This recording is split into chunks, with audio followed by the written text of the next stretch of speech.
కడపలో రాజకీయం రోజు రోజుకు రసవత్రంగా మారుతుంది. వైసీపీకి చెందిన జెడ్పీటీసీలను తమ వైపు తిప్పుకునేందుకు టీడీపీ ప్రయత్నాలు చేస్తున్న వేళ వైసీపీ అధిష్టానం అప్రమత్తమైంది. ముందస్తుగా తమ జెడ్పీటీసీలను క్యాంపుకు తరలించింది. ఇప్పటికే కడప జెడ్పీ చైర్మన్ అభ్యర్థిగా బ్రహ్మంగారి మఠం జెడ్పీటీసీ రామగోవిందరెడ్డి పేరు వైసీపీ ప్రకటించింది. కడప జెడ్పీ స్థానం కైవసం చేసుకోవడానికి వైసీపీకి ఎలాంటి ఇబ్బంది లేకపోయినా ముందస్తు జాగ్రత్తగా వైసీపీ నుంచి గెలుపొందిన జెడ్పీటీసీలను క్యాంపుకు తరలించారు.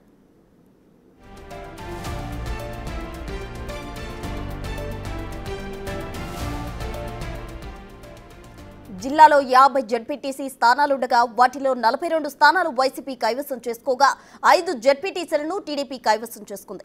జెడ్పీ చైర్మన్ పీఠం సాధించడం కోసం ముమ్మర ప్రయత్నాలు చేస్తుంది.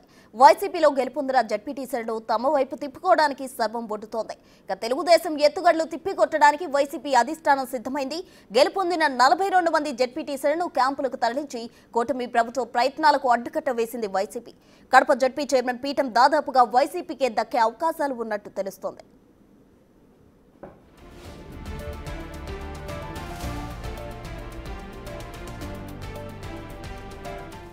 ఇదే అంశానికి సంబంధించి పూర్తి వివరాలు మా ప్రతినిధి దామోదర్ ఫోన్ లైన్ లో అందిస్తారు. దామోదర్, ప్రసన్న, కడప జిల్లా జెడ్పీటీసీ ఏదైతే జెడ్పీ చైర్మన్ ఎన్నికల కమిషన్ నోటిఫికేషన్ జారీ చేసింది.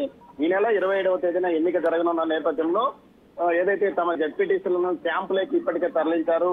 కడప జిల్లాకు సంబంధించి వైసీపీకి పూర్తి స్థాయిలో బలం ఉంది. 50 జెడ్పీటీసీలకు గాను ఒకరు రాజీనామా, మరొకరు మరణించడంతో ప్రస్తుతం 48 మంది 47 మరో 2 స్థానాలు ఖాళీ ఉన్నాయి. మొత్తం 47 జెడ్పీటీసీలు ఉన్నారు. ఇందులో 9 మంది టీడీపీలోకి ఎన్నికల ముందే చేరిపోయిన పరిస్థితి.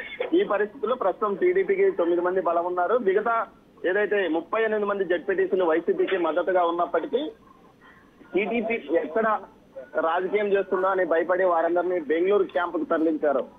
ఏదైతే సీఎం జగన్మోహన్ రెడ్డి సొంత జిల్లాలో కూడా ఈ విధంగా అనుమానపడి మాజీ సీఎం జగన్మోహన్ రెడ్డి యొక్క సొంత జిల్లాలో కూడా ఈ విధంగా అనుమానపడి జెడ్పీటీసీలను క్యాంపుకు తరలించారంటూ టీడీపీ శ్రేణులు ఎద్దేవా చేస్తున్న పరిస్థితి. అసలు తాము బరిలో లేమో, పోటీ చేయాలని నిర్ణయించుకోలేదు.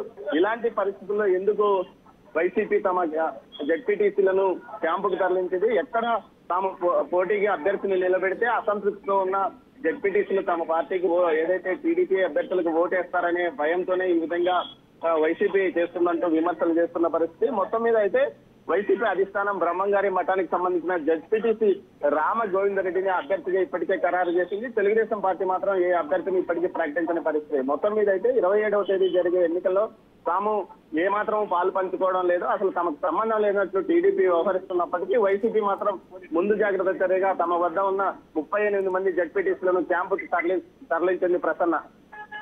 Right Damodar, thank you.